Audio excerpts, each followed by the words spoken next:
a black coffee, and a piece of cherry pie. That was all State Senator David Harrison wanted on a quiet Tuesday morning.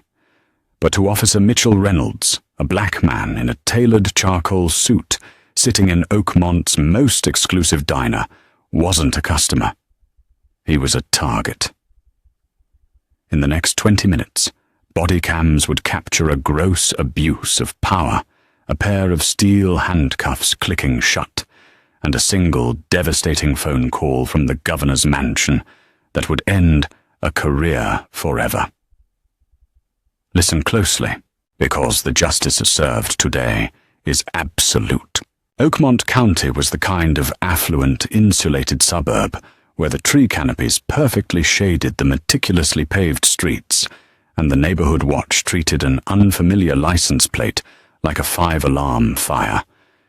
It sat just 40 miles outside the state capital, a haven for old money and quiet politics. Senator David Harrison, 52 years old, with silver dusting his temples and a mind sharp enough to cut glass, did not live in Oakmont. He represented the 12th District, a bustling, diverse metropolitan sector that Oakmont's residents only visited when they had tickets to the theater. David was a former civil rights attorney who had climbed the grueling ladder of state politics through sheer grit, unmatched intellect, and an unshakable moral compass. He was currently chairing the state's most powerful judiciary committee. It was 7:15 a.m. David had left his home before dawn to drive to a private breakfast meeting with a key swing vote representative at an Oakmont country club. The meeting had ended early, leaving David with an hour to kill before he needed to be back at the Capitol building for a grueling legislative session. He pulled his black Mercedes S-Class into the lot of the Oakmont Diner, a local institution famous for its stained glass windows, leather booths, and blueberry pancakes. David stepped out of the car. He adjusted the cuffs of his bespoke Italian suit, grabbed his leather briefcase, and walked inside. The bell above the door chimed, a cheerful, innocent sound that momentarily paused the low hum of conversation. The diner was sparsely populated, a few retirees reading the morning paper, a couple of construction foremen getting a heavy breakfast. David took a seat in a corner booth, placing his briefcase gently on the vinyl seat next to him. Sarah, a 20-something waitress with a tired smile, walked over with a menu. "Morning, sir. Coffee to start?" "Black, please, Sarah. And a slice of the cherry pie, if it's not too early for dessert," David said, his voice a rich, resonant baritone. He possessed an inherent dignity, an aura of authority that commanded respect without ever demanding it. "Never too early for pie, honey. Coming right up," Sarah smiled, genuinely warmed by his polite demeanor. David opened his briefcase, pulled out a thick stack of briefing papers regarding an upcoming police reform bill, and clicked his gold fountain pen. For 10 minutes, the world was peaceful. The smell of roasted coffee beans and sizzling bacon filled the air. Then, the bell above the door chimed again. Officer Mitchell Reynolds walked in. Reynolds was 45, carrying an extra 20 pounds around his midsection under his tactical vest, and possessed a jaw perpetually set in a resentful scowl. He was a 15-year veteran of the Oakmont Police Department, a big fish in a small, manicured pond. Reynolds was infamous in the department for his proactive policing. He saw himself as the gatekeeper of Oakmont, the sheepdog protecting the flock from the wolves. But Reynolds's definition of a wolf was heavily skewed by a deep-seated, toxic prejudice. He had an extensive file of civilian complaints, mostly for harassment and excessive force, but the local police union and a sympathetic former chief had always managed to quietly bury them. Reynolds walked in out of the crisp morning air, slapping his leather gloves against his palm. He exchanged a nod with the diner manager, Greg, who was wiping down the counter. "Morning, Mitch. The usual?" Greg asked. "Yeah, Greg. Black coffee, to go." Reynolds leaned against the counter, his eyes lazily scanning the room. It was a habit, sizing up the environment. His eyes swept past the retirees, past the construction workers. And then his gaze locked onto the corner booth. Reynolds stopped chewing his gum. His eyes narrowed, tracing the lines of the black man in the expensive suit reading documents. He looked out the large front window, spotting the gleaming, late-model Mercedes parked directly in front of the diner. Out-of-county plates. In Reynolds's mind, a narrative instantly fabricated itself. Nobody around here dresses like that on a Tuesday morning unless they're going to court. Cars probably leased, or worse. Doesn't belong here. The toxic cocktail of arrogance and bias began to simmer in his chest. He didn't see a public servant preparing for a legislative session. He saw an anomaly that needed to be checked, pushed, and reminded of where he was. Sarah walked past Reynolds, carrying David's coffee and a plate of cherry pie. "Who's the guy in the corner?" Reynolds muttered to Sarah as she passed. Sarah stopped, looking confused. "Him?" "Just a customer, Mitch. Ordered pie and coffee. Very polite." "Yeah, well, I haven't seen him around here." Reynolds grunted, pushing off the counter. He didn't wait for his coffee. He adjusted his utility belt, making sure his radio and sidearm were sitting just right, and began the long, slow walk across the black and white checkered floor towards the corner booth. From his peripheral vision, David saw the uniform approaching. A lifetime in America, coupled with decades as a civil rights lawyer, had honed his situational awareness to a razor's edge. He knew the walk. He knew the posture. It was the aggressive saunter of a man looking for a reason to exercise power. David didn't look up. He took a slow sip of his coffee, turned a page of his briefing, and waited for the shadow to fall over his table. The heavy thud of standard-issue police boots stopped right at the edge of the booth. Reynolds stood uncomfortably close, his hand resting casually but purposefully on his belt, right next to his taser. "Morning," Reynolds said. The word was a greeting, but the tone was an interrogation. David calmly finished the sentence he was reading, capped his fountain pen, and finally looked up. He met Reynolds' hard stare, with eyes that were perfectly calm, yet completely unyielding. "Good morning, officer," David replied smoothly. Reynolds chewed his gum, looking David up and down, then glancing out the window at the Mercedes. "Nice car out there." "Yours?" "It is," David answered neutrally. He didn't ask how he could help. He didn't offer a nervous smile. He simply answered the question and waited. This lack of subservience instantly irritated Reynolds. He was used to civilians stammering, over-explaining, or immediately shrinking in his presence. "What brings you to Oakmont?" Reynolds asked, leaning forward slightly, invading David's personal space. "Breakfast," David said, gesturing to the half-eaten cherry pie. "Don't get smart with me, buddy. I asked you a question. You don't look like you're from around here." "I wasn't aware that Oakmont required a local residency to patronize its diners, officer." David trailed off, letting his eyes drop to the nameplate on the uniform. "Officer Reynolds." Reynolds's face flushed. The quiet, commanding intelligence in David's voice felt like an insult to the cop. "We've had some burglaries in the area lately. High-end neighborhoods. Lots of suspicious activity. I'm just doing a routine check. I'm going to need to see some ID."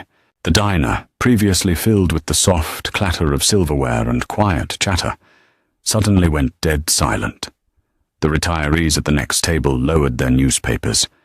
Sarah, the waitress, stopped filling a sugar dispenser at the counter, her eyes wide. Everyone was watching. David did not reach for his wallet. He sat perfectly still. He knew the law in this state better than the man who wrote the police manual. He had literally co-authored the state's revised code on search and seizure. "Officer Reynolds," David said, his voice remaining level, not raising a single decibel. "Unless I am mistaken, this state does not have a stop and identify statute that compels a citizen to present identification simply upon request. Furthermore, under Terry v. Ohio, you are required to have a reasonable, articulable suspicion that I have committed, am committing, or am about to commit a crime in order to detain me." Does eating cherry pie while black constitute a reasonable suspicion in Oakmont? The words hit Reynolds like a physical blow. Nobody talked to him like this. Ever. Especially not the people he usually targeted. The mention of case law, the utter lack of fear, and the direct calling out of his racial profiling sent Reynolds into a blind, ego-driven rage. "Listen to me, you arrogant piece of work," Reynolds hissed, dropping all pretense of a friendly check. He slammed his palm flat onto the table, making David's coffee cup rattle. "I don't give a damn about your locker room law degree. I told you we have burglaries. You're driving a $100,000 car. You're out of place, and you're refusing a lawful order from a police officer.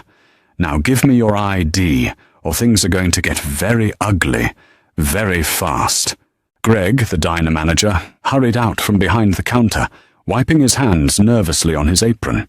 "Hey, Mitch, come on. He's just having breakfast. He paid already. Let's not cause a scene." "Back off, Greg. This is police business," Reynolds barked, not breaking eye contact with David. Greg recoiled, holding his hands up and stepping back, powerless against the badge. David slowly uncrossed his legs and planted his feet firmly on the ground. He looked at the officer's chest. "Is your body camera activated, Officer Reynolds?" Reynolds sneered. "Yeah, it's on. It's going to catch you resisting." "Excellent," David said. "Then let the record show that I am sitting in a public accommodation, minding my own business. I have broken no laws. I am not acting suspiciously. You have articulated zero legal justification for demanding my identification. Therefore, I am refusing your unlawful request. Am I free to go, or are you detaining me?" It was a masterclass in legal verbal judo, and Reynolds had just been pinned. But a man fueled by absolute power and bruised pride rarely thinks clearly. Reynolds saw red. He felt the eyes of the entire diner on him. If he backed down now, he looked weak. He looked like he had been bested by the exact type of man he despised. "Oh, you're not going anywhere?" Reynolds growled, stepping back and unsnapping the retention strap on his holster. It was a subtle intimidation tactic, but a deadly one. "You are officially detained for interfering with a police investigation and obstruction. Stand up." David looked at the unsnapped holster. He recognized the lethal danger of the situation. He was a senator, yes, but right now, in this diner, he was just a black man facing down an angry, armed police officer. He knew that any sudden movement, any perceived aggression, could end his life. "I will stand," David said slowly, raising his hands so they were clearly visible. "I am complying with your physical orders under duress, but I am stating clearly for your camera that this is an unlawful detention." "Stand the hell up and turn around! Hands behind your back!" Reynolds shouted, his voice cracking with adrenaline. David slid out of the booth. He stood up to his full 6'2" height, towering over the stocky officer. The physical disparity only angered Reynolds more. "Turn around!" Reynolds yelled, grabbing David roughly by the shoulder and spinning him around toward the table. The physical contact crossed a massive legal and moral threshold. Reynolds roughly shoved David's chest against the edge of the table, knocking over the coffee cup. The dark liquid spilled across the white saucer and soaked into the briefing papers. The very papers detailing the police reform bill David was championing. "Put your hands behind your back now," Reynolds commanded, pressing his forearm aggressively into David's spine. David offered zero physical resistance. He calmly placed his hands behind his back, interlacing his fingers. "I am not resisting, Officer Reynolds. I am fully compliant." Reynolds unhooked his handcuffs from his belt. The sound was distinct and chilling in the quiet diner. Zip, zip, click, click. The heavy cold steel snapped tightly around David's wrists. Reynolds squeezed the metal cuffs down an extra notch, purposefully making them bite painfully into David's skin. David winced slightly, but did not make a sound. "You have the right to remain silent," Reynolds began, panting slightly as he recited the Miranda warning, yanking David backward by the chain of the cuffs. "Anything you say can and will be used against you in a court of law." The patrons in the diner were in shock. A teenage boy in a booth near the window had his smartphone out, recording the entire interaction. Sarah was covering her mouth with her hands, tears welling in her eyes. It was a grotesque display of raw, unjustified humiliation. "Let's go," Reynolds snarled, grabbing David by the bicep and marching him toward the diner entrance. "Officer," David said calmly as they walked, his voice carrying clearly over the dead silence of the room. "You are making a monumental mistake, one that will irrevocably alter the course of your life." "Save it for the judge, pal," Reynolds laughed mockingly. "I've heard it all before. Every perp thinks they're untouchable." Reynolds shoved the diner door open, pushing David out into the cool morning air. The sun had fully risen now, casting a bright, unforgiving light on the scene in the parking lot. Reynolds marched David toward his cruiser, pressing him hard against the side of the vehicle and aggressively patting him down, spreading David's legs with a harsh kick to his ankles. At that moment, a second Oakmont police cruiser whipped into the parking lot, lights flashing, and screeched to a halt. Reynolds had hit his radio panic button during the argument in the diner. Out stepped Officer Jenkins. Jenkins was 24, a rookie fresh out of the academy, and unlike Reynolds, he still possessed a conscience. He jogged over, his hand resting on his duty belt. "Mitch, what's going on? You hit the button," Jenkins said, assessing the scene. He looked at the impeccably dressed, handcuffed man pressed against the squad car, and then at the pristine S-Class nearby. Something immediately felt wrong to the young officer. "Got a non-compliant suspect here, Jenkins," Reynolds said proudly, out of breath. "Refused to ID, matched the profile for the burglaries, resisted detainment. Obstruction. I'm taking him in." Jenkins looked at David. David turned his head, resting his cheek against the cold metal of the police car, and looked directly into the rookie's eyes. "Officer," David said to Jenkins. His voice was no longer just polite. It was the booming, commanding voice of a state senator who commanded rooms of hundreds of people. "My name is David Harrison. Your senior officer has unlawfully assaulted and arrested me without cause. Since he is intent on booking me, I suggest you retrieve my identification. It is in the inside left breast pocket of my suit jacket." Reynolds laughed, a harsh, grating sound. "Oh, now he wants to show ID. Too late for that, buddy. You'll be identified at the station when we run your prints." Jenkins, however, felt a cold knot form in his stomach. The man didn't sound like a burglar. He sounded like a judge. "Mitch," Jenkins said hesitantly, "let me just check his pocket.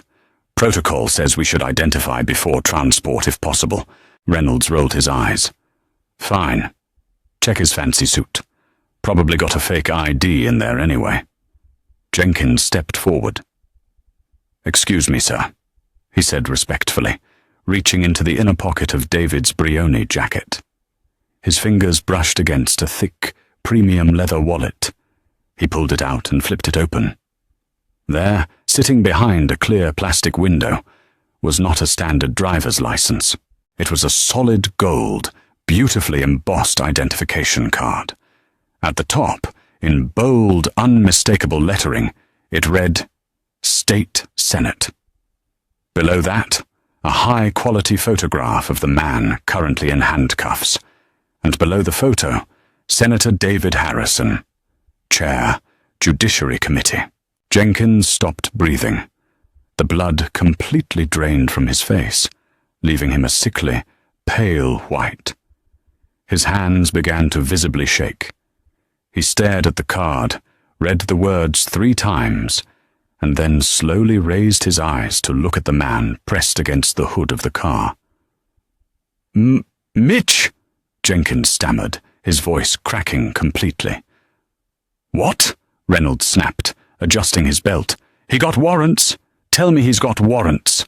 Jenkins turned the wallet around, holding it out with trembling fingers, so Reynolds could see the gold shield and the bold letters. Mitch, Jenkins whispered, absolute terror laced in his words. He's a state senator. Reynolds froze.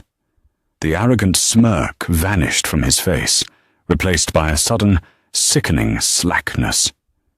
He stared at the gold card. He read the name. Harrison. The man who basically controlled the state's law enforcement budget. The man who was leading the police reform task force. The cold morning breeze suddenly felt like ice against Reynolds' skin. For the first time in 15 years, Officer Mitchell Reynolds realized he had just destroyed his own life. David Harrison turned his head, looking at Reynolds with eyes as cold and deep as the ocean. Like I said, Officer Reynolds, David spoke softly. A monumental mistake. The silence in the diner parking lot was absolute, broken only by the low, steady idle of the Oakmont police cruisers. Officer Jenkins stood frozen, the gold state senate identification card trembling in his hand. He looked like a man who had just pulled the pin on a grenade and realized his fingers were glued to it. Officer Mitchell Reynolds stared at the embossed gold lettering. The blood pounded in his ears, a deafening rush that drowned out the morning birds. His mind desperately clawed for a lifeline, a loophole, a way to spin this. In 15 years on the force, he had bullied, intimidated, and railroaded dozens of people who lacked the resources to fight back. He relied on the badge to act as an impenetrable shield against consequences. But this wasn't a teenager from the wrong side of the tracks. This was Senator David Harrison, the man who sat on the state's Budget Appropriations Committee, the man who could freeze the pension funds of entire municipal departments with a single stroke of his pen. Mitch, Jenkins whispered again, his voice hollow. Take the cuffs off, right now. Take them off and apologize. For a fleeting second, self-preservation almost won out. Reynolds's hand twitched toward his belt to retrieve the handcuff keys. But then, the toxic, fragile ego that had driven him his entire life violently reasserted itself. The teenager in the diner window was still filming. The retirees were watching. If he uncuffed David now, he was admitting fault on camera. He would be admitting that he had racially profiled, unlawfully detained, and assaulted a sitting state senator. His career would be over anyway. In Reynolds's twisted logic, the only way out was straight through. He had to stand his ground. He had to make the obstruction charge stick, hoping the police union lawyers could muddy the waters enough to save his pension. No, Reynolds said, his voice dropping to a stubborn, defensive growl. He snatched the wallet out of Jenkins's hand and shoved it into his own vest pocket. Nobody is above the law, Jenkins. Not even politicians. He refused a lawful order to identify himself during an active burglary investigation. That's obstruction of justice. He's going to the station. Jenkins looked at his senior officer in sheer, unadulterated horror. "Are you insane? You had no probable cause. Mitch, this is false arrest. This is a federal civil rights violation." "Shut up, rookie," Reynolds barked, turning his back on Jenkins. He grabbed David by the arm again, shoving him roughly toward the rear door of the cruiser. "Watch your head." David did not resist. He ducked his head and slid onto the hard plastic bench of the squad car. He looked up at Reynolds through the open door. There was no fear in the senator's eyes. There was only a cold, clinical observation. "I want you to remember this exact moment, Officer Reynolds," David said evenly, the handcuffs biting painfully into his wrists as he shifted his weight. "Your colleague just offered you a chance to mitigate your damages. You chose to double down on a felony civil rights violation under the color of law. You are no longer just losing your badge. You are looking at a federal indictment." Reynolds slammed the cruiser door shut, cutting off David's voice. He stormed around to the driver's side, his breathing heavy, his face flushed a mottled, angry red. He slid behind the wheel and slammed the car into gear. Jenkins didn't move toward his own car. He stood in the parking lot, pulling out his personal cell phone. His hands were shaking so badly he dropped it once, before dialing the emergency direct line to the precinct's desk sergeant. He knew he had to get ahead of this before Reynolds dragged the entire department down into the abyss with him. Inside Reynolds's cruiser, the air was thick and suffocating. The plexiglass partition separated the arrogant officer from his captive, but the tension radiated through the barrier. Reynolds drove aggressively, taking corners too fast, his knuckles white on the steering wheel. He was trying to project authority, but the heavy silence from the back seat was tearing his nerves to shreds. Most suspects yelled. They cried. They begged or they swore. David Harrison did none of those things. He sat perfectly upright, his posture impeccable despite his hands being bound behind his back. He was mentally logging every detail. The time of arrest, 7:34 a.m. The car number, car 14. The route taken. The speed at which Reynolds was driving. David was building the federal lawsuit in his head, brick by undeniable brick. "You think you're pretty smart, don't you?" Reynolds sneered, looking at David in the rearview mirror. He couldn't handle the silence. "Think that shiny gold card gives you a free pass to disrespect law enforcement?" "I think," David replied calmly, his voice projecting clearly through the partition grate, "that the Constitution of the United States applies to everyone, regardless of what neighborhood they are having breakfast in. A concept you seem fundamentally incapable of grasping. We'll see how cocky you are when you're in a holding cell," Reynolds snapped back, hitting the siren to blow through a red light unnecessarily. 5 minutes later, the cruiser pulled into the secured rear sally port of the Oakmont Police Department.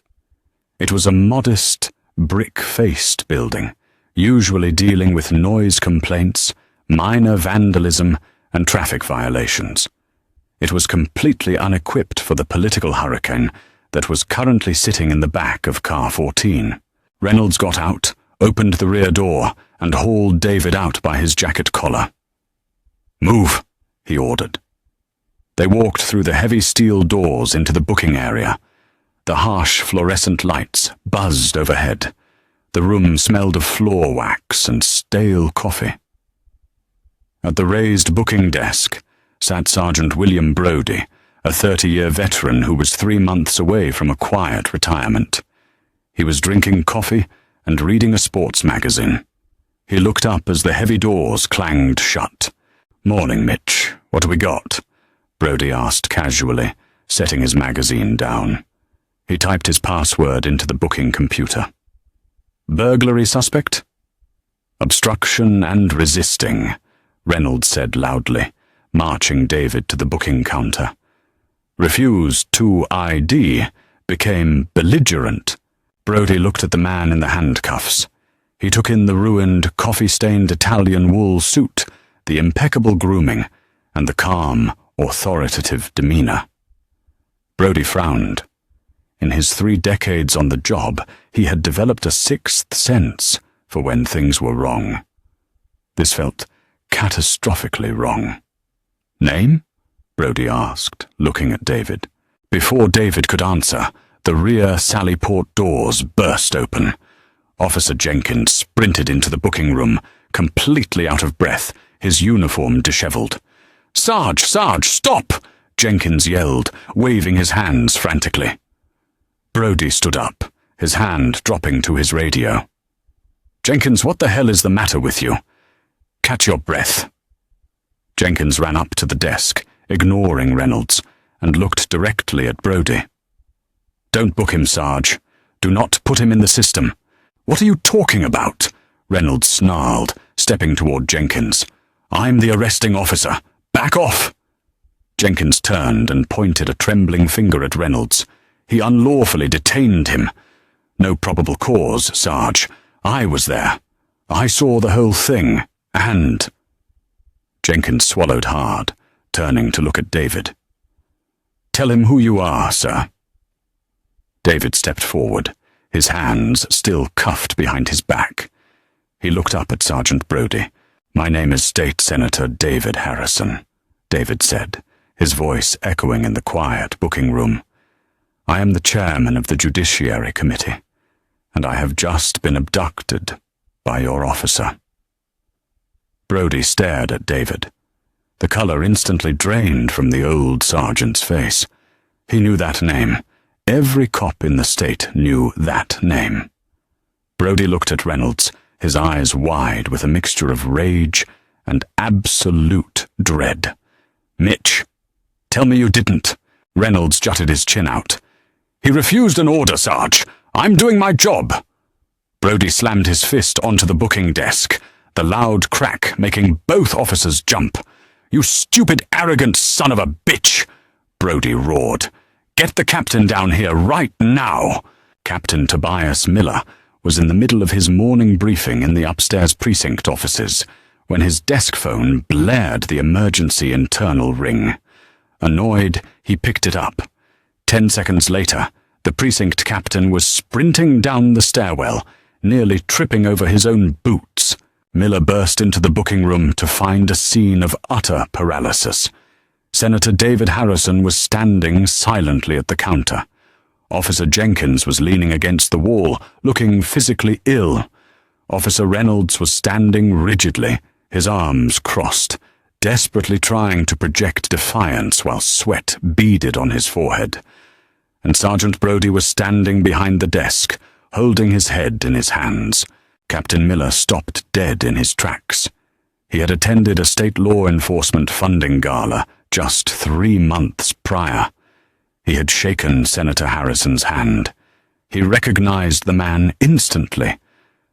"Dear God in heaven!" Miller breathed out.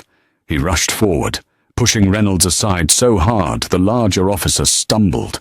Miller stopped right in front of David. "Senator Harrison," Miller said, his voice laced with profound panic. "Sir, I am Captain Miller. I cannot begin to express—" "Captain," David interrupted, his voice frigid and exact. "Take these handcuffs off me. Immediately." "Keys! Give me the damn keys!" Miller screamed, turning on Reynolds. Reynolds, finally realizing that his Union shield was not going to protect him from the precinct captain, fumbled nervously at his belt. He handed the small silver key to Miller. Miller's hands shook as he reached behind David, inserted the key, and unlocked the heavy steel cuffs. Click, click, the cuffs fell away. David brought his arms forward slowly. His wrists were bruised and angry red, the metal having dug deeply into his skin. He casually straightened his jacket sleeves, adjusting his cuffs over the abrasions. He did not rub them. He did not show pain. He simply looked at Captain Miller. "Senator, please come into my office," Miller pleaded, gesturing toward the secure hallway. Let me get you a fresh coffee. Let's sit down and clear this up. This is a massive misunderstanding." "It is not a misunderstanding, Captain Miller. It is a crime," David replied, his tone leaving no room for negotiation. "I will not sit in your office. I will stand right here. And I have 3 immediate demands." "Anything. Anything you need, Senator." David pointed a finger at Sergeant Brody. "First, you will immediately sequester Officer Reynolds's body camera. You will pull the server drive and place it into an evidence bag in my presence. If a single frame of that footage goes missing or is corrupted, I will personally see to it that the FBI tears this precinct apart, down to the foundation." "Sarge, do it now. Pull the drive," Miller ordered instantly. Brody began furiously typing at his terminal. "Second," David continued, turning his gaze to Reynolds, who was now visibly shrinking against the wall. "Officer Reynolds is to be stripped of his badge, his service weapon, and his police powers immediately, pending a full internal and state-level investigation." "You can't do that!"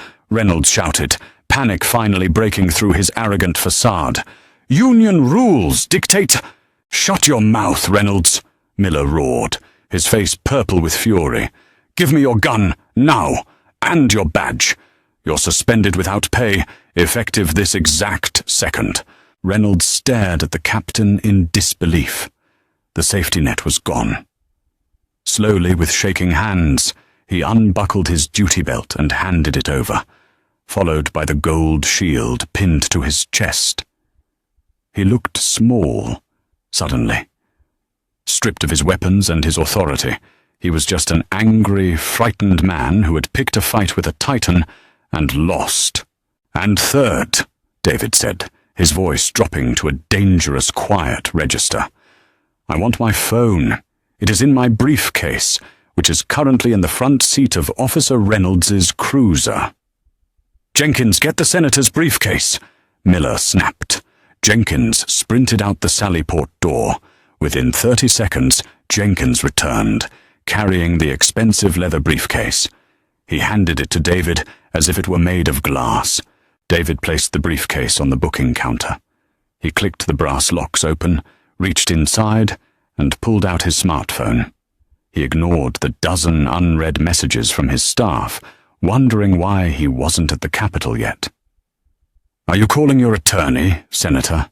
Miller asked nervously, wringing his hands. "Because we can have the city attorney down here in 10 minutes to—" "I am an attorney, Captain," David said sharply. "I don't need counsel. I need the executive branch." David unlocked his phone, bypassed his contacts list, and dialed a private, unlisted number that only a handful of people in the state possessed. He put the phone to his ear. The booking room was dead silent. Even the hum of the fluorescent lights seemed to quiet down. Reynolds watched, his stomach dropping into a bottomless void as he realized exactly who the senator was calling. The phone rang twice. Then a crisp, professional voice answered. "Executive Office, Chief of Staff speaking." "Brian," David said smoothly. "It's David Harrison." "Senator, we were just wondering where you were. The committee session starts in 20 minutes. The governor is asking for you." "I'm going to be slightly delayed, Brian. Please patch me through to Richard. Immediately." There was a brief pause on the line. The Chief of Staff caught the deadly serious tone in David's voice. "Putting you through now, David." A click. Then the deep, recognizable voice of Governor Richard Hayes came over the line. "David, good morning. Tell me you've got Representative Cole's vote locked down for the reform bill." "Richard," David said, his eyes locking onto Officer Reynolds, who was now leaning against the wall, looking physically sick. "I do have the vote, but we have a more pressing issue regarding the police reform initiative. Specifically, a demonstration of exactly why we need it." "What's going on, David? You don't sound like you're at the Capitol." "I'm not," David replied. I am currently standing in the booking room of the Oakmont Police Department. 10 minutes ago, I was physically assaulted, unlawfully arrested, and handcuffed in a public diner by one of their officers for the crime of drinking coffee while black. The silence on the other end of the line was profound. When the governor finally spoke, the easygoing political charm was completely gone, replaced by the chilling, ruthless authority of the state's highest executive. "Who is the commanding officer in the room with you right now?" the governor asked, his voice like cracking ice. David looked at Captain Miller, who was currently sweating through his uniform shirt. "Captain Tobias Miller," David answered. "Put him on speakerphone," the governor commanded. David pulled the phone away from his ear, tapped the speaker icon, and set the phone gently on the booking counter. "Governor Hayes, you are on speakerphone with Captain Miller," David announced. Captain Miller leaned over the counter, his voice trembling. "Governor Hayes. Good morning, sir." "Captain Miller," the governor's voice echoed loudly through the small, sterile room. "Let me be perfectly clear so there is no ambiguity. You have exactly 5 seconds to explain to me why the chairman of my Judiciary Committee is standing in your booking room with bruised wrists, or I am going to dispatch the State Police Tactical Unit to relieve you of your command and take over your precinct." In the corner of the room, stripped of his badge and his gun, Mitchell Reynolds closed his eyes. He realized with absolute, terrifying clarity that the world as he knew it had just violently ended. "Governor, Captain Miller stammered, the sweat now visibly soaking through the collar of his uniform. "It was an isolated incident, an unapproved rogue action by Officer Reynolds. I have already stripped him of his badge and weapon. He is suspended." "Suspended?" Governor Richard Hayes's voice echoed from the phone speaker, vibrating with barely contained fury. "Captain, you are talking about the chairman of the State Judiciary Committee, the man who is single-handedly rewriting the state's law enforcement code. You don't suspend a man who kidnaps a state senator. You arrest him. I am dispatching State Attorney General Robert Kensington and a unit of the state police to your location right now. Secure the building.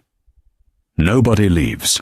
Not you, not your desk sergeant, and certainly not the disgraced officer in the corner." "Yes, Governor. Understood completely, sir," Miller choked out, his eyes darting around his own booking room as if the walls were closing in on him. "David," the governor's tone softened slightly, shifting from executive wrath to political alliance. "Are you injured? Do you need paramedics?" "I am bruised, Richard, but I am fine," David replied, picking up his phone and taking it off speaker. "I am going to remain here until the Attorney General arrives. I want a full chain of custody established on the body camera footage. Kensington is leaving the capital now with an escort. He'll be there in 20 minutes. Give them hell, David." "Always," David said, and ended the call. He slipped the phone back into his tailored jacket pocket. The silence that fell over the precinct booking room was absolute and suffocating. Officer Jenkins looked like he might vomit. Sergeant Brody was typing furiously at his terminal, ensuring the server logs for the body camera data were permanently locked down and archived. And then, the heavy security doors from the precinct lobby swung violently open. In walked Arthur Stanton, the regional representative for the Police Benevolent Association. Stanton was a bulldog of a man in a cheap grey suit, known throughout the county for aggressively shielding bad cops from accountability. He had received a frantic text from Reynolds while David was being uncuffed. Stanton stormed into the room, chest puffed out, carrying a faux leather briefcase. He didn't look at David. He looked straight at Captain Miller. "Captain," Stanton barked, his voice loud and obnoxious, "I'm formally invoking my client's garrity rights. Officer Reynolds is not to be questioned. I hear you've taken his badge without a formal union hearing. That's a direct violation of the collective bargaining agreement, Tom, and you know it. We're going to sue this department for breach of contract, and we're walking out of here right now." Stanton turned to Reynolds, gesturing toward the door. "Come on, Mitch, don't say a word to anyone. We're leaving." Reynolds didn't move. He stood plastered against the cinder-block wall, his eyes wide and hollow. He looked at Stanton, then slowly pointed a trembling finger at the black man, standing casually by the booking desk. Stanton finally turned to look at David. He looked him up and down, noting the spilled coffee on the expensive suit and the red raw indentations on his wrists. Stanton sneered, assuming this was just another civilian complaint that he could steamroll. "Is this the guy?" Stanton asked dismissively. "Look, pal, whatever you think happened out there, my officer was acting within his discretionary authority. If you want to file a civilian complaint, there's a form in the lobby. But my client is leaving." David slowly closed his briefcase and rested both hands on top of it. He looked at the union rep with a gaze so piercing it made Stanton instinctively take a half step back. "Mr. Stanton, isn't it?" David asked. His voice was a quiet, dangerous rumble. "Yeah, Arthur Stanton, PBA representative. And you are?" "My name is Senator David Harrison. I chair the committee that determines whether your union's pension fund receives its state-matched contributions next fiscal year." Stanton's jaw physically dropped. The obnoxious bravado evaporated in a millisecond. His eyes darted to Captain Miller, who gave a grim, slow nod. "Oh my God," Stanton whispered, the blood draining from his face. "Your client," David continued, his voice echoing off the tile walls, "is not leaving this building. In fact, the governor of this state has just dispatched the Attorney General and a state police tactical squad to lock down this facility. Your client unlawfully detained me, physically assaulted me, and committed a felony civil rights violation, all while on camera." David took a slow step toward Stanton, towering over the union rep. "So, Mr. Stanton, you can invoke whatever administrative rights you like. But your client is no longer facing an internal affairs review. He is facing a federal indictment. And if you attempt to obstruct this investigation in any way, I will personally ensure that you are named as a co-conspirator in the DOJ probe. Do we understand each other?" Stanton swallowed hard, his throat clicking audibly in the quiet room. He slowly backed away from Reynolds. The Union Brotherhood was strong, but Arthur Stanton was not about to go to federal prison for a racist patrolman. I understand, Senator," Stanton mumbled, shrinking back into the corner. He didn't look at Reynolds again. 15 minutes later, the screech of tires echoed through the precinct's rear lot. Heavy boots pounded up the steps. 4 heavily armed state troopers in full tactical gear entered the booking room, led by a tall, sharp-eyed man in a dark navy suit. It was Robert Kensington, the state attorney general. Kensington bypassed the local officers completely and walked straight to David, extending his hand. "Senator Harrison, I apologize for the delay. The governor briefed me on the way down." "Thank you, Robert," David said, shaking his hand firmly. "The primary evidence is the body camera footage from Officer Reynolds. Sergeant Brody has isolated the drive." Kensington nodded, then turned to his troopers. "Secure the perimeter. Nobody enters or exits without my direct authorization." He turned his piercing gaze to Captain Miller. "Captain, we are taking over my command center in your main briefing room. I want the body camera footage queued up on the projector immediately. All officers involved in this arrest will be present." The precinct's upstairs briefing room was designed for morning roll calls, not state-level tribunals. The fluorescent lights were dimmed. At the front of the room, a large projection screen was pulled down. Senator David Harrison sat in the front row, his arms crossed. Next to him sat Attorney General Kensington. Behind them stood Captain Miller, Officer Jenkins, and a thoroughly defeated Arthur Stanton. In the center of the room, seated in a hard plastic chair and flanked by 2 state troopers, was Mitchell Reynolds. He was shaking. The adrenaline had completely worn off, leaving behind nothing but the cold, nauseating terror of utter ruin. "Play the footage, Sergeant," Kensington ordered. Sergeant Brodie, sitting at the precinct's media computer, clicked the mouse. The screen flickered to life. It was Reynolds's perspective, complete with the timestamp in the upper right corner. The audio kicked in, the chime of the diner bell, the low murmur of conversation. They watched as Reynolds approached the corner booth. They heard his aggressive, unwarranted questioning. "Nobody around here dresses like that on a Tuesday morning, unless they're going to court." They watched David's calm, legally flawless refusal to provide identification. They saw Reynolds lose his temper, slamming his hand on the table, the coffee spilling over the legislative documents. "Oh, you're not going anywhere. You are officially detained." The room watched in deafening silence as Reynolds physically assaulted the senator, shoving him against the table, the sickening click-click of the handcuffs echoing through the speakers. Attorney General Kensington's face was a mask of cold fury. He was taking furious notes on a legal pad. The footage showed the march to the police cruiser. It showed Officer Jenkins arriving and discovering the gold Senate ID. It showed Reynolds deliberately ignoring the revelation, choosing instead to double down on his abuse of power. But it was what happened next that turned a terrible situation into a catastrophic one for the Oakmont Police Department. On the screen, Reynolds slammed the cruiser door shut, trapping David in the back. Reynolds then walked around the front of his car. Officer Jenkins was standing there, looking panicked. The body camera audio was crisp and unforgiving. "Mitch, this is false arrest. This is a federal civil rights violation," Jenkins pleaded on the video. Reynolds's voice hissed back, laced with arrogant malice. "Shut up, rookie. Just do what we always do. We'll write it up like the Jackson kid.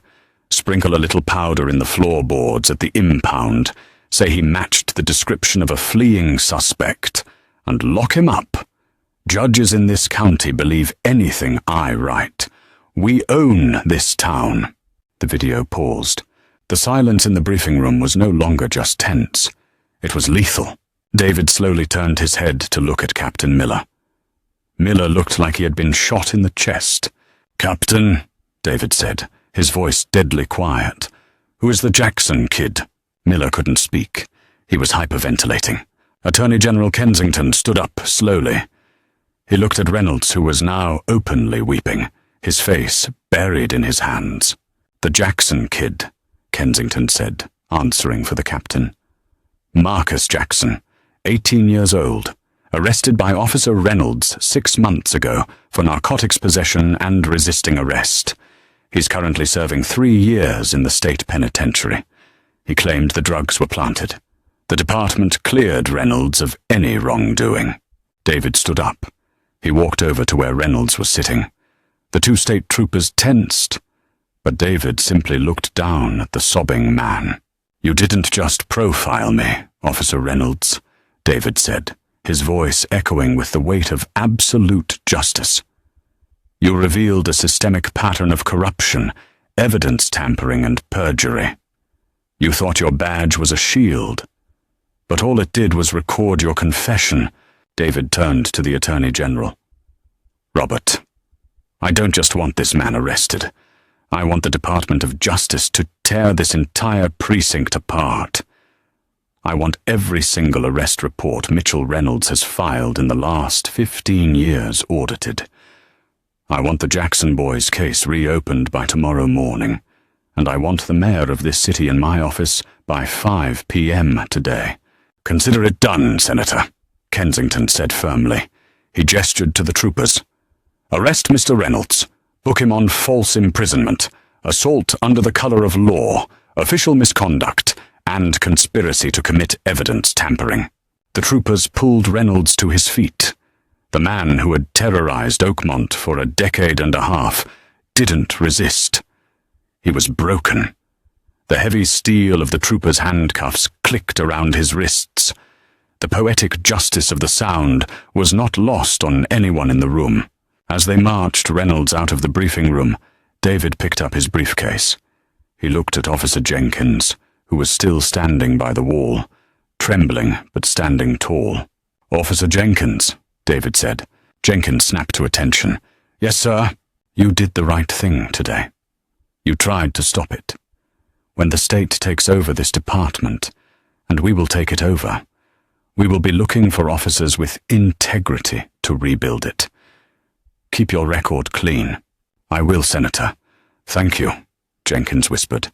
David Harrison walked out of the briefing room, down the stairs, and out the front doors of the Oakmont Police Department.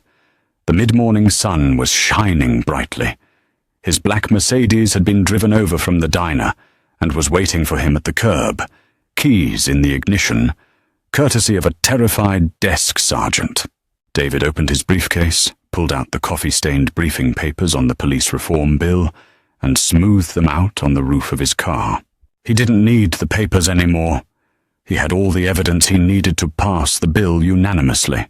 He slid into the driver's seat, adjusted his tie, and drove toward the state capitol.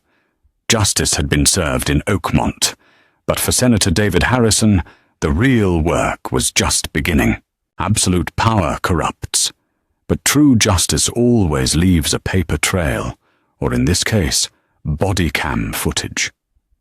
Officer Reynolds thought his badge made him untouchable, but he picked a fight with the wrong man and lost everything. The system only changes when we drag the truth into the light.